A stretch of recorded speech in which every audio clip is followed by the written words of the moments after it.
vemos em João, quando fala que ele veio para o que era seus, mas os seus não receberam. Mas todos quanto receberam, Deus deu-lhes o poder de serem feitos filhos de Deus, aos sabeus que creem no seu nome. Então eles não reconheceram a Jesus, e existia uma confusão muito grande naquele tempo sobre quem era Jesus, porque eles esperavam que Jesus ia vir num cavalo branco com a espada na mão, com um grande exército na sua retaguarda, com um poder belial muito grande. Só que quando Jesus entra em Jerusalém, ele entra montado num jumentinho, não tinha espada, não tinha escudo, não tinha exército, apenas seus discípulos estavam ali com ele. Então aquela imagem daquele Cristo que viria, libertaria os judeus do poder, do domínio de Roma, porque Roma dominava o mundo naquela época, assim como no passado a primeira nação que dominou o mundo, os irmãos sabem muito bem que foi o Egito, depois veio a Babilônia, depois veio a Síria, depois o Império Medo-Persa, e o último império a dominar o mundo naquela época de Jesus foi o Império que nós falamos agora há pouco. Então, irmãos, Jesus ele não foi reconhecido. João Batista vem pregando no deserto da Judeia, e eles perguntam para João Batista: tu és o Cristo? João Batista, ele disse: eu não sou o Cristo. E João Batista ainda diz: eu batizo vocês com água para arrependimento, só que vai vir um após mim, ele é mais poderoso do que eu. Eu vou dizer mais: eu não sou digno de me abaixar e levar a sua sandália. Ele vos batizará com o Espírito Santo e com fogo. Então ficou claro que João Batista disse: eu não sou o Cristo. Mas essa dúvida continuava na cabeça dos judeus. E uma certa feita, o próprio Jesus, ele vira para os seus discípulos e pergunta: quem diz os homens ser o Filho do Homem? Quem diz os homens que eu sou? E eles vão dizer: alguns dizem que tu és Jeremias, outros dizem que tu és João Batista, alguns dizem também que tu és um dos profetas. Mas Jesus vira para os discípulos e fala: e vocês agora? Eu já sei a opinião deles, agora eu quero saber das suas bocas. Quem é o Filho do Homem para vocês? Pedro toma a palavra pelo Espírito Santo e faz uma afirmativa, dizendo: tu és o Cristo, o Filho do Deus vivo. É um artigo definido: o Filho do Deus vivo. Aí Jesus vira para Pedro e fala: Simão Barjonas, não foi carne e sangue que te revelou, mas o meu Pai que estás no céu. Então, devido a eles não reconhecerem Jesus, havia essas dúvidas na cabeça deles. E Jesus, irmãos, passou por fortes perseguições, porque Jesus, Jefferson, além de ele ter sido rejeitado, ele foi perseguido. Muitos são rejeitados, mas não são perseguidos. Muitos são perseguidos, mas não são rejeitados. E Jesus, ele foi rejeitado, duramente perseguido. O próprio Jesus, ele vai contar uma parábola em Mateus, capítulo número 21, dizendo de um homem que plantou uma vinha, e ele viajou para longe, e ele pagou alguns trabalhadores nessa vinha, para que viessem ali a cultivar aquela vinha e cuidar dos seus frutos. A Bíblia diz que depois esse moço manda os seus servos até aquela vinha, para ver para colher os frutos daquela vinha. Porém, aqueles homens que estavam ali, eles matam os servos do dono da vinha. Então o dono da vinha, ele diz: agora eu vou mandar o meu filho único. Quem sabe o meu filho, eles vão respeitar ele, eles vão reverenciar o meu filho e não vão matar ele. Quando ele manda o seu filho único até a vinha, acreditado que nada aconteceria ao seu filho, por ser seu filho único, a Bíblia nos diz que aqueles homens, eles matam o filho do dono da vinha. E essa parábola havia em Israel. Deus enviou vários profetas à nação para falar acerca do Senhor. E a nação de Israel era uma nação que não estava produzindo fruto. Por último vem Jesus, e também posteriormente ele é morto. Nós sabemos que ele se entregou, porque a morte não tinha domínio sobre ele. Então Jesus foi morto. E Jesus disse: não leste na Escritura, Salmo número 118, que a pedra que os edificadores rejeitaram, ela foi posta por cabeça de esquina. 1 de Pedro, capítulo número 2, vai dizer que esta pedra que os edificadores rejeitaram era a pedra angular, que na verdade é reprovada para os homens, mas para Deus eleita e preciosa. Só que é importante nós entendermos um pouco que pedra era essa que estava se referindo. Essa pedra, irmãos, existia na época do Senhor Jesus, o arco romano, onde se colocava ali em cima muito peso, toneladas de peso, era a estrutura dos palácios, dos templos, até mesmo das muralhas que cercavam a cidade naquela época. Porque o segredo de não cair estava na pedra angular de esquina, colocada por último, a maior pedra que estava ali. E Jesus, ele se compara justamente com essa pedra, porque a partir do momento que colocava essa pedra, poderia colocar muita tonelada de peso em cima, fazer prédios, castelo, qualquer coisa, não vinha abaixo. Pelo contrário, quanto mais peso colocava, mais forte ficava a estrutura. E tem um detalhe: aquelas pedras que estavam ali ao seu redor eram conhecidas como pedras vivas, e elas comprimiam, elas estavam apoiadas naquela pedra angular que ficava no meio. Ou seja, nós somos tratados na Bíblia como pedras vivas, e nós estamos apoiados, escorados na pessoa bendita do Senhor Jesus. Então esta pedra, Jesus disse, olha, foi rejeitada pelos edificadores, que foi o povo judeu, mas para Deus ela é eleita e preciosa. E Jesus aí, Pedro ainda vai dizer, para os que reprovaram, se tornou pedra de tropeço. E se nós vamos entender o que era a pedra de tropeço, nós vamos entender que os romanos, eles colocavam os escravos para fazerem as ruas naquela época, não tinha asfalto. Então eles colocavam aquelas pedras no chão, ficava tudo da mesma altura, do mesmo nível. Porém acontecia que às vezes alguma pedra daquela ficava um pouco mais alta do que a outra, e ela dava um degrau. E quando alguém via e tropeçava, aquela era a pedra de tropeço. Então para os judeus que rejeitaram a Cristo, se tornou pedra de tropeço. Mas para nós, a Bíblia fala que ela é eleita e preciosa. Aleluia! Então nós vemos, irmãos, que o Senhor Jesus, ele foi rejeitado e perseguido. No final do teu ministério, quando ele estava próximo de passar para a cruz, antes de iniciar o teu sermão escatológico, em Mateus capítulo 24, no capítulo número 23, ele vai olhar para Jerusalém, ele vai chorar sobre a cidade, e ele vai dizer: Jerusalém, Jerusalém, que mata os profetas, apedreja aqueles que a ti são enviados. Quantas vezes eu quis ajuntar os teus filhos como a galinha junta debaixo das asas, e tu não quiseste ouvir. Eis que a vossa casa vai ficar deserta. Quando ele está indo pelo caminho da crucificação, as mulheres chegam perto dele e ele diz: não chorais por mim, chorais mesmo por vossos filhos, porque chegará um tempo em que cercarão vocês de trincheira em trincheira e levarão vocês para onde vocês não querem ir. Então Jesus estava profetizando a destruição de Jerusalém, que ocorreu no ano 70 depois da morte de Cristo, a qual um general chamado Tito invade Jerusalém com o seu exército, destrói o templo de Salomão, mata aproximadamente 1 milhão de judeus, porque eles rejeitaram a pedra de esquina. E nós, irmãos, temos que estar edificados sobre essa pedra angular. Porque, irmão, Jesus disse: constrói a casa sobre a rocha. Quando vier os ventos, a tempestade, vocês não vão se abalar, porque essa casa está sobre a rocha. Irmãos, se tirar a pedra angular, todo mundo cai. Mas graças a Deus que nos deu a vitória por nosso Senhor e Salvador Jesus. Agora, o contexto que nós lemos no capítulo de número 11, é importante salientar para os irmãos também. É um contexto que Jesus está tratando justamente acerca dos fariseus que tinham rejeitado ele, como eu já tenho falado para os irmãos. E no capítulo número 11, versículo número 20, ele vai dizer: ai de ti, Corazim, e ai de ti, Betsaida, porque se em Tiro e em Sidom fossem feitos prodígios que em ti se fizeram, há muito tempo eles teriam se arrependido com pano de saco, grosseiro e com cinza.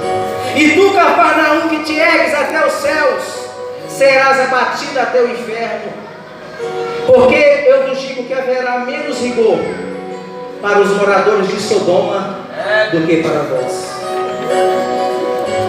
Jesus, a Bíblia diz que ele lança em rosto, ele lança na cara, porque aquela cidade de Corazim, de Betsaida, eles presenciaram uma das maiores partes do ministério de Jesus.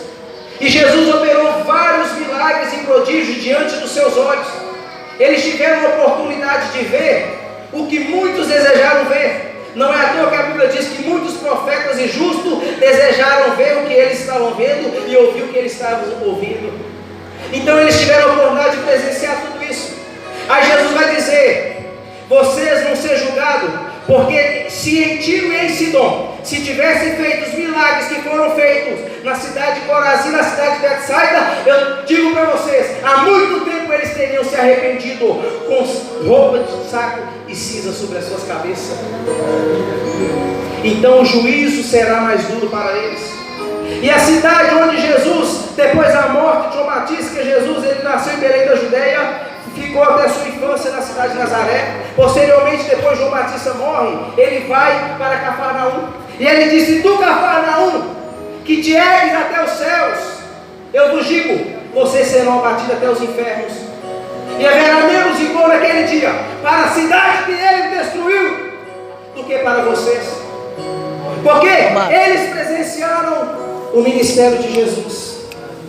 Eles presenciaram mortos sendo ressuscitados. Eles presenciaram mudos falando, cegos enxergando, surdos ouvindo. Eles viram grandes maravilhas e eles foram incrédulos. É interessante dizer para os irmãos que a cidade que Jesus cita eram cidades estrangeiras, eram cidades gentílicas. A cidade de Tiro e Sidom não fazia parte do território de Israel. Ou seja, Jesus está dizendo que os estrangeiros estavam dando mais valor a ele do que o seu povo judeu, que a maioria deles não reconheceu a Cristo. E Paulo, em Romanos capítulo 11, vai tratar justamente disso, dizendo que nós, o jambuzeiro bravo, fomos enxertados na boa oliveira. Porque a Bíblia diz que eles foram rejeitados e cortados porque eles permaneceram incrédulos, pelo fato de não ter crido no Cristo ressurreto. E a Bíblia diz que nós fomos enxertados na boa oliveira. E ainda diz para não nos gloriarmos, porque se o Senhor não poupou os ramos naturais, quem dirá nós que fomos enxertados na boa oliveira? E nós podemos observar no capítulo de número 12, os fariseus, Jesus estava numa casa, não se sabe qual casa era essa. E os fariseus chegam até ele juntamente com o povo e pedem ele um sinal. E Jesus vira para eles e diz: eu não vou dar para vocês nenhum sinal. Uma geração má incrédula como vocês pede um sinal? Nenhum sinal vos será dado, exceto o sinal do profeta Jonas. Porque assim como Jonas esteve 3 dias e 3 noites no seio da terra, no ventre do grande peixe, assim o Filho do Homem estará no seio da terra. Jonas, irmãos, aquele acontecimento com ele era um tipo que apontava o antítipo que cumpre em Jesus, na morte e ressurreição do nosso Senhor. Então era um fato profético que a geração daquela época não entendeu, mas posteriormente eles vieram a converter com a pregação de Jonas. Quase 120 mil homens se rendem aos pés do Senhor naquela época. E Jesus vai dizer: olha, como Jonas esteve 3 dias e 3 noites no ventre da baleia, assim também o Filho do Homem estará no seio da terra. Os ninivitas ressurgirão no juízo com esta geração e a condenarão, porque se arrependeram com a pregação de Jonas. E eis aqui está quem é maior do que Jonas. Mais uma vez Jesus citando, assim como no capítulo 11, que ele cita cidades estrangeiras, gentílicas, agora ele está citando mais uma cidade gentílica, que era a cidade da Síria, que era a capital, a Síria. Então Jesus cita que aquele povo gentil, a Síria, capital de Nínive, eles se converteram com a pregação de Jonas Léo. Mas o povo os judeus, eles não estavam convertendo com a pregação de Jesus. Ao me lembro do profeta Isaías, quando ele disse que deu crédito à nossa pregação, e aqui se manifestou o braço do Senhor. Jesus rejeitado, a nação gentílica se converteram com a pregação de Jonas, que era um profeta, filho de Amitai. Amitai também era profeta que profetizava no reino do norte, antes da divisão do reino. E eles se converteram, houve uma grande comoção naquela época. Quando Jonas entra na cidade pregando que aquela cidade seria destruída, era uma mensagem de juízo. A Bíblia diz que aquele povo, juntamente com o rei daquela cidade, eles colocam roupa de saco, jogam cinza sobre a cabeça, pegou um jejum de 3 dias, até os animais tiveram que jejuar, porque eles se converteram com a pregação de Jonas. E Jesus diz: está aqui quem é maior Enquanto eles valorizaram um mensageiro, um homem carnal, um homem humano, uma pessoa humana, vocês estão desprezando aquele que é maior do que Jonas. Então ele veio para o que era seus, porém os seus não o receberam. Mas quem recebeu a ele? Deus deu o poder de serem feitos filhos de Deus. E nós recebemos ele, porque nós entendemos que ele é o nosso Salvador e morreu na cruz ao terceiro dia, segundo a Escritura, ressuscitou. E por isso nós estamos aqui hoje. E Jesus ele vai dizer mais: a rainha do sul se levantará no dia do juízo com esta geração e a condenará, porque ela veio dos confins da terra para ouvir a sabedoria de Salomão. E eis que eu vos digo: está aqui quem é maior do que Salomão. Vocês têm ideia o tanto que aquela mulher viajou? O tanto que durou o percurso daquela viagem? Aquela viagem, irmãos, foi uma das viagens mais longas da Bíblia Sagrada. Aquela viagem durou aproximadamente 3 meses. Foram aproximadamente 90 dias caminhando pelo deserto, aproximadamente 2.240 quilômetros. E não havia avião naquela época, não tinha ônibus, não tinha carro, não tinha moto, não tinha asfalto. A trajetória dessa mulher, ela foi pelo deserto. Essa rainha do sul é a rainha de Sabá, a qual Salomão, quando Deus honrou, a qual a fama de Salomão percorreu todo o mundo daquela época, até mesmo as nações estrangeiras. E aquela mulher, quando fica sabendo da fama de Salomão, ela decide ir até Salomão. Só que quando ela vai fazer essa viagem, a viagem não foi fácil, foi difícil. Irmãos, aquela mulher, ela correu riscos no deserto. Ela correu risco de tempestades de areia. Ela sofreu o sol acima de 50 graus no deserto. E quando foi à noite, o frio abaixo de zero. Ela correu risco de salteadores no deserto. Foi muito difícil a trajetória dela. Foram quase 3 meses até chegar no seu destino. Mas eu quero dizer algo para os irmãos: compensou ela ter chegado lá.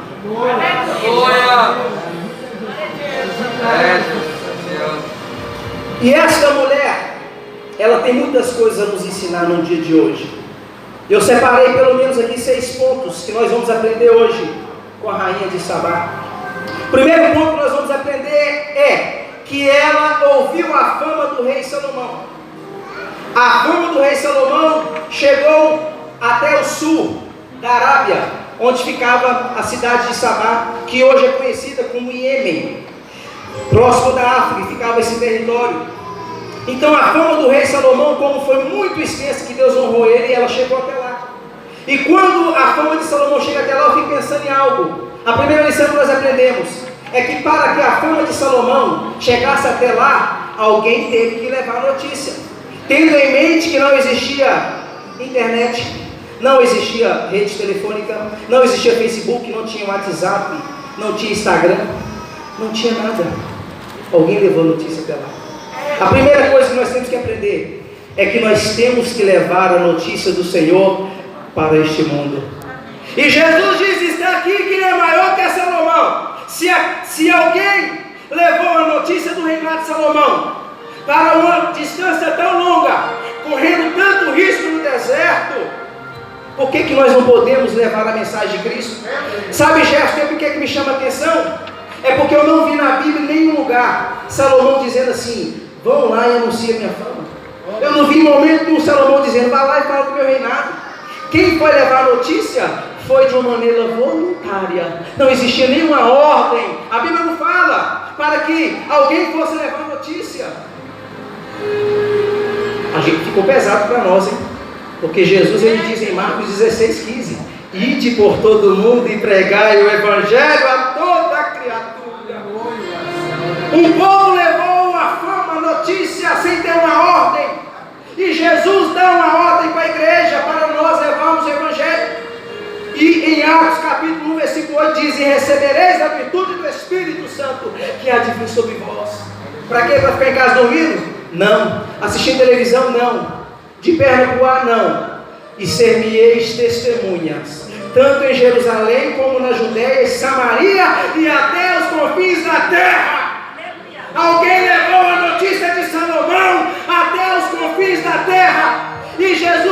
em Atos 1:8, levem a mensagem até os confins da terra. Começando por mim, descruzarmos os braços e pregarmos o Evangelho de Jesus. Alguém disse que Jesus não voltou. Sabe por quê, Jefferson? Porque Jesus, a Bíblia diz assim, que o Senhor não voltou porque Ele é longânimo, não querendo que muitos se percam, mas que todos venham ao pleno conhecimento da verdade. Então Ele está dando tempo na sua paciência, e nós temos que sair das quatro paredes, porque alguém levou a fama de Salomão para lá, e Jesus ele disse, está aqui quem é maior que Salomão. Muito mais nós temos que levar a fama de Cristo. E detalhe, além de alguém levar a fama de Salomão até a mulher quando ela vem até Salomão, ela também traz um bocado de gente com ela para conhecer Salomão. Será que nós estamos levando um bocado de gente para conhecer a Cristo? Será que nós estamos trazendo pessoas para a casa do Senhor, para que eles conheçam aquele que é maior do que Salomão? Ou será que nós estamos de braços cruzados? Nós dizemos que nós somos igreja. A palavra igreja, pastor Paulo, quer dizer tirados para fora. Não é para ficar em quatro paredes. Isso aqui nem chama igreja, isso aqui chama templo. Igreja somos nós. E é nós que temos a incumbência. Jesus, ele disse ide por todo mundo pregar o evangelho. Ele não falou que é para pastor, que é para missionário. Ele disse ide. A ordem foi para os discípulos. Ou seja, a ordem é para toda a igreja. Tem gente que fala, não, eu prego, eu anuncio o evangelho contribuindo. Irmão, vamos parar de preguiça, né? Vamos parar. A ordem é para ir pregar. Tem que contribuir? Tem. Tem que orar? Tem. Mas missão se faz é indo. Primeiramente indo, depois nós oramos, depois nós fazemos. Tem gente que diz assim, Senhor, visita os hospitais. Não, quem tem que visitar é nós, irmãos. Nós vamos visitar os hospitais, as cadeias, os asilos, e também vamos estar orando para Deus usar quem está lá. Aleluia. Segundo ponto que nós aprendemos com a rainha de Sabá.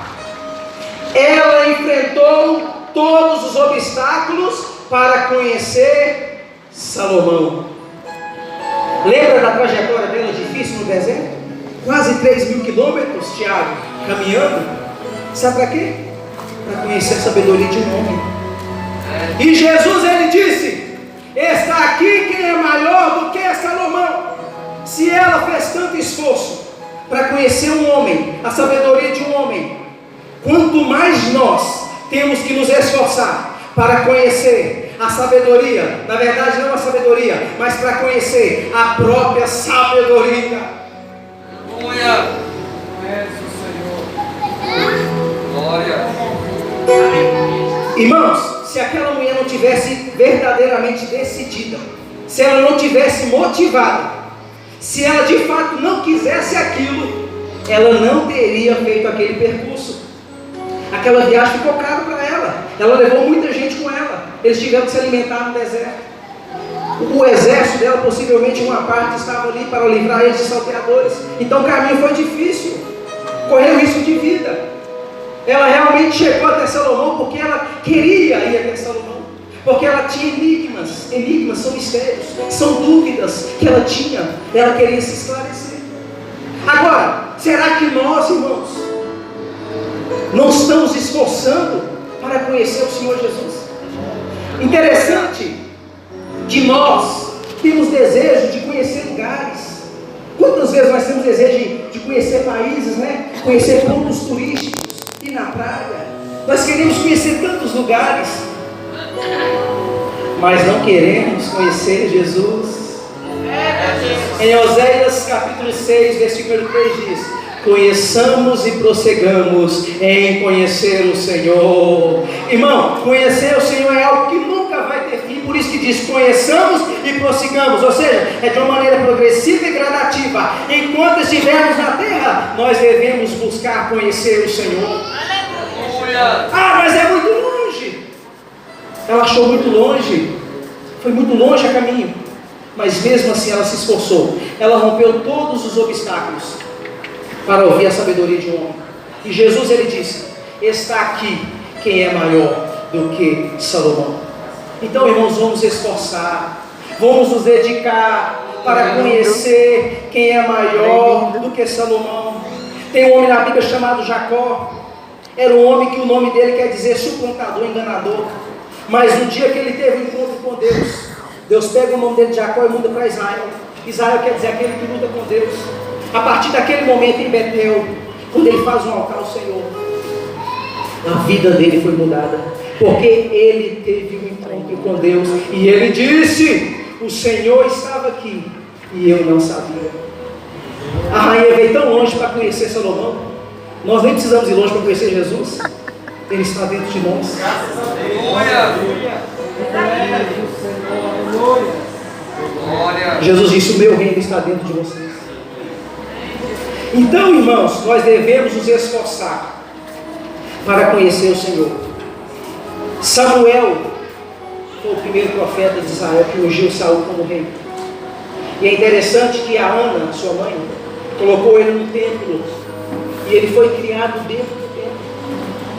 Mas sabe o que é interessante? É que a Bíblia fala que o Senhor, quando chama ele não conhecia a voz do Senhor. E nós, muitas das vezes, fomos criados dentro do templo. A nossa fase de criança, adolescente, juventude dentro do templo. E muitas das vezes nós estamos como o profeta Samuel, no início do ministério, não conhecemos o Senhor. Mas o Senhor está nos convidando a conhecer a Ele. Porque, irmãos, o conhecimento de Deus, em Oséias diz que obedecer é melhor que sacrificar. O conhecimento de Deus é mais do que os holocaustos, é mais do que os sacrifícios daquela época. Jesus mesmo disse: conhecereis a verdade, e a verdade vos libertará. Conhecer de uma forma não teórica, mas de uma forma prática, de uma forma empírica. Conhecer na prática. Não é ter conhecimento bíblico, falar versículos de cor. Não. É ter uma experiência com Ele. É acontecer igual Jacó, ter um encontro com Ele. Porque a partir do encontro com Ele, nossas vidas vão ser mudadas. E a Bíblia diz que é como a luz da aurora, que vai brilhando mais e mais até ser dia perfeito. Terceiro ponto que nós aprendemos: ela levou presentes ao rei Salomão. Ela levou 120 talentos de ouro. Isso dá muito dinheiro. Ela levou pedras preciosas. Ela era uma mulher muito rica da sua nação. E ela levou muita coisa. Ela não pode roubar assim, não. Ela levou muita coisa. Aí o que nós aprendemos com isso, irmãos? O que nós temos levado até o Senhor Jesus? Porque se por causa de um homem ela levou tanta coisa, será que por causa de Jesus nós temos que levar pouca coisa? Nós devemos chegar diante do Senhor não com a mão vazia, mas levar algo para oferecer a Ele. Lembra daquela mulher que ofereceu aquele vaso de um unguento precioso de nardo? Ela levou e depositou algo de grande valor, jogou sobre a cabeça e desceu sobre os pés do Senhor, e ela enxugava com o cabelo e beijava os pés dele. Alguém diz: Senhor, por que não pegou e deu os pobres? Era o Judas, o ladrão, que tinha a bolsa.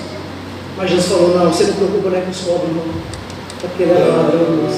Então, irmãos, nós devemos oferecer ao Senhor o que nós temos de melhor. Deus, Ele aceitou a oferta de Abel, rejeitou a oferta de Caim. Aquela viúva da Bíblia, ela levou tudo que ela tinha. Talvez para nós não era muita coisa. Tudo não é muita coisa, tudo é o que nós temos de melhor. Que nós possamos oferecer ao Senhor aquilo que nós temos de melhor. Que nós possamos vir na casa dEle, não com as mãos vazias. Eu não estou falando de adoração aqui, não. Não é isso que eu estou falando. Não estou falando de chegar aqui e dar glória a Deus, aleluia, não. Eu estou falando no nosso devocional diante dEle. Estou falando no nosso dia a dia. Porque ser crente aqui é muito fácil. Dar glória a Deus, aleluia, que é fácil. E lá fora? Será que nós temos um devocional com Ele? Será que nós temos vontade de conhecer a Ele? Enfrentar os obstáculos da oração, do jejum, orando o nome dEle, as dificuldades, os desânimos. Sabe para quê? Para conhecer, porque Ele é maior do que Salomão. Será que naquele dia a rainha de Sabá vai apontar o dedo na nossa cara e vai dizer: eu condeno vocês, porque vocês tiveram a oportunidade de conhecer a Ele? Lembrando que hoje nós temos uma Bíblia na mão, temos exemplares na mão. Será que os cristãos do primeiro século vai apontar o dedo na nossa cara e vai dizer: eu condeno a sua geração, porque vocês tiveram a Bíblia na mão, nós não tivemos? Quem se convertia no primeiro século se convertia para morrer. Vocês no Brasil são livres, tem igreja em tudo quanto é esquina, vocês têm liberdade para cultuar, e mesmo assim Vocês não querem se esforçar. Vocês não se esforçaram para conhecer o Senhor Jesus Cristo. Mas eu vou dizer para vocês, eu me esforcei. Viajei mais de 2.000 quilômetros para conhecer Salomão. Eu condeno vocês. Que Deus tenha misericórdia de nós. Quarto ponto que nós aprendemos. Ela recebeu o presente de Salomão. Ela tanto levou o presente como ela recebeu o presente. Deixa eu te dizer uma coisa, fica tranquilo, fica tranquila. Com Jesus você não volta de mão vazia, não. Sabe por quê? Ele disse em Mateus 19, 29: todo aquele que tiver deixado casa, pai, mãe, esposa, esposo, filho, filha, terras, por amor do Evangelho do meu nome, receberá 100 vezes aqui nessa terra e ainda receberá a vida eterna. 1 Coríntios capítulo 15, versículo 58: portanto, meus amados irmãos, sede firmes e constantes no Senhor, sempre abundante, porque o vosso trabalho no Senhor não é vão. Existe, irmãos, um celeiro espiritual. Paulo fala com Timóteo: guarda o bom depósito, meu filho. Irmãos, o que nós temos feito para o Senhor, temos uma recompensa.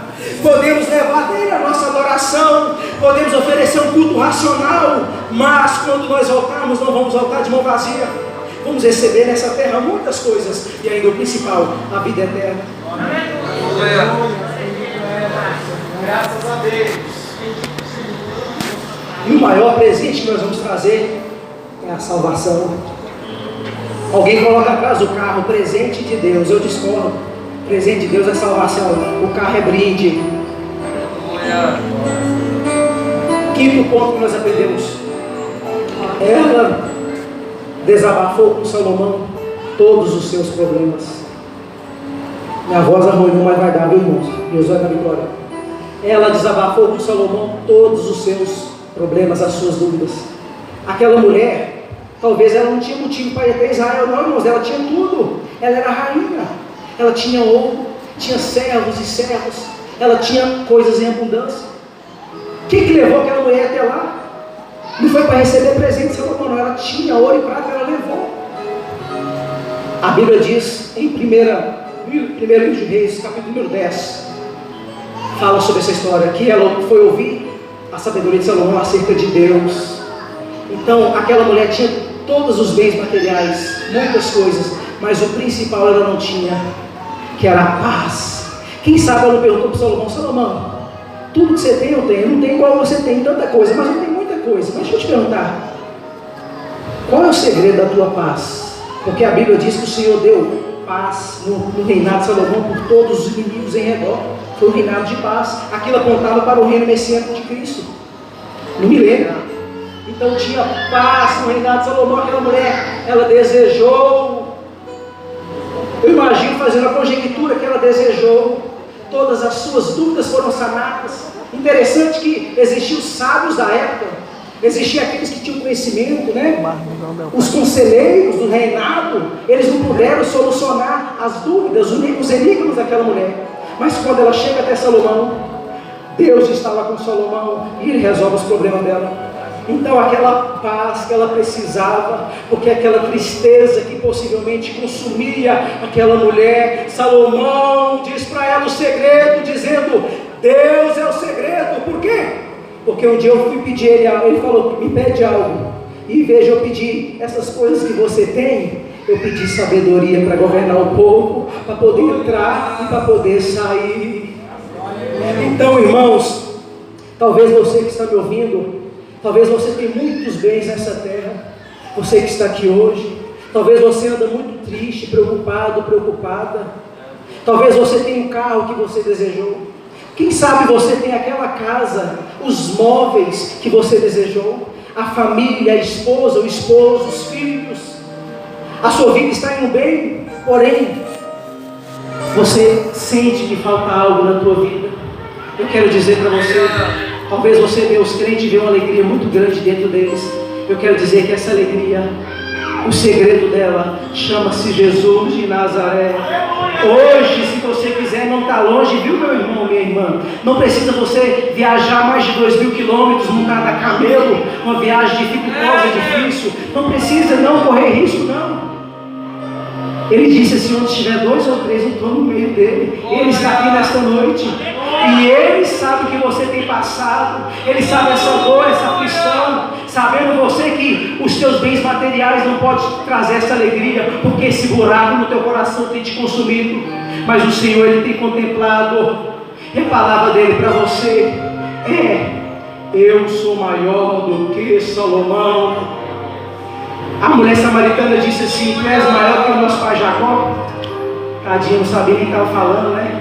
Quem é maior do que Jacó? Ele é maior do que o templo, ele é maior do que Salomão. O livro de Hebreus, irmãos, vai tratar da superioridade de Cristo. O livro de Hebreus vai dizer que Cristo é maior que a lei. O livro de Hebreus vai dizer que Cristo, ele é maior do que o sacerdócio levítico. Vai dizer que o seu sacrifício é melhor do que o sangue de touro, de bode, que não podia perdoar pecado, apenas cobrir os pecados. Vai dizer que a nova aliança é melhor do que o antigo pacto firmado com Moisés. O livro de Hebreus vai dizer que Jesus é maior. Aleluia! Então, irmãos, Ele é maior. Às vezes nós passamos por luta, né, e ficamos tão tristes. Mas Jesus, Ele é maior. Ah não, pregador, você não sabe o que você está falando. Você não sabe a enfermidade que eu tenho. Você não sabe a depressão que tem consumido a minha alma. Você não sabe a tristeza. Você não sabe que muitas vezes eu pensei em tirar a própria vida. Mas eu quero te dizer algo hoje. Jesus, Ele é maior do que a tua dor. Jesus, Ele é maior do que os teus problemas. Ele é maior do que todos os personagens bíblicos. Porque Ele é o centro da Bíblia. Não é Jó, não é Abraão, amigo de Deus, não é Noé, homem justo, não é Ló, não é Paulo, não é Pedro, não é João, não é Tiago, é Jesus de Nazaré. E muita gente fala de João, fala de Pedro, fala de Tiago, fala de todo mundo, só não fala de Jesus. Então ela desabafou com ele. Deixa eu te falar algo hoje. Desabafa com a pessoa certa. Às vezes nós chegamos nos amigos, nos colegas, né, para desabafar com eles, mas esquecemos de desabafar com aquele que é maior e pode solucionar os nossos problemas, pode curar as nossas dores e enfermidades. Vamos desabafar com a pessoa certa. Vamos ir até a pessoa certa. O teu amigo pode ser uma boa pessoa, pode ser uma pessoa grande, mas eu quero te dizer algo: está aqui quem é maior do que teu amigo. Jesus é maior do que nossos amigos. Jesus é o amigo verdadeiro. Talvez você se foi frustrado com as tuas amizades, a pessoa que você confiou, você foi decepcionado, né? Mas eu quero te dizer, conta para Jesus que você nunca vai ser decepcionado. E o sexto e último ponto que nós aprendemos com a rainha de Sabá, tendo em vista que ela é usada como exemplo, hein? Ela é usada como exemplo. O texto está dizendo que nós temos que ser melhor que ela, porque ela veio de longe para ouvir a sabedoria de Salomão, e Jesus falou que estava ali que era maior que Salomão. Então nós temos que ser melhor que ela, porque se nós não formos melhor que ela, vai botar o dedo na nossa cara naquele dia e vai dizer: eu condeno vocês. Ela não perdeu a sua viagem. Foi difícil, foi doloroso, passou por várias situações, fora que a Bíblia não conta, mas eu não vou conjecturar isso não. Mas eu quero dizer uma coisa: quando ela foi para casa, ela foi alegre, ela tornou fazer o mesmo percurso. Só que é o seguinte, a pessoa quando vai até Jesus, ela vai arrastando, vai sofrendo, vai cheio de problema, mas quando ela volta, meu amigo, depois de encontrar Jesus, a viagem muda. O percurso fica diferente. Quando nós encontramos com Jesus, meu amigo, aí nós vamos embora, aí nós vamos cantando o hino da vitória. Porque eu quero te dizer, você que, deixa eu te dizer algo, pode largar tudo hoje e até Jesus, que eu vou te dizer uma coisa: você não vai perder tempo não, vai compensar essa viagem, viu? Glória! Glória! Vamos compensar a viagem. Talvez você que ouviu tanto falar de Jesus, os judeus, eles ouviam falar de Jesus e não sabiam quem era Jesus. Talvez você tenha ouvido falar de Jesus e fica pensando: quem é Jesus? O que tem a ver com Jesus? Deixa eu te dizer, tem muito a ver com Ele. Ele morreu na cruz para te salvar dos seus pecados. Talvez você tenha sofrido até hoje porque você não foi até Ele.